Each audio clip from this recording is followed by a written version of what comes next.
দৌলতদিয়া ফেরিঘাটের বাসডুবিতে যারা জমিন থেকে বিদায় নিয়ে চলে গেল রে আল্লাহ, আয় আল্লাহ প্রত্যেককে তুমি শহীদি মর্যাদা দান করো রে আমার মাওলা।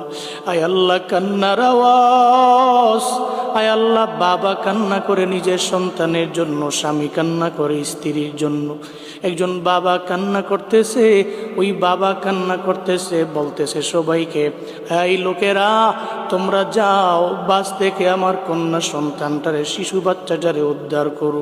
স্বামী কান্না করে, আমার স্ত্রীকে নিয়ে আমি ঢাকার দিকে রওনা হলাম, আমার স্ত্রীর কি উপায় হবে? স্ত্রীটাও তো আজকে বাসের ভিতরে জমিন থেকে বিদায় নিয়ে চলে যাইতেছে। ও দয়ার আল্লাহ, আয় আল্লাহ যারা জমিন থেকে বিদায় নিয়ে চলে গেছে রে আমার মাওলা, প্রত্যেককে তুমি মাফ করে দাও, শহীদি মর্যাদা দান করে দাও রে আমার আল্লাহ। আয় আল্লাহ প্রত্যেকটা পরিবারকে তোমার হাতে দিয়ে দিলাম, জিম্মাদার হয়ে যাও রে আল্লাহ। পরিবারে সুখের ছায়া নেমে এসেছে, সুখ সন্তপ্ত পরিবারকে তোমার হাতে দিয়ে দিলাম, ধৈর্য ধারণ করার তৌফিক দান করো আল্লাহ। সমস্ত অ্যাক্সিডেন্টের হাত থেকে তুমি আমাদের দেশের মানুষগুলোকে হেফাজত করো মাওলা।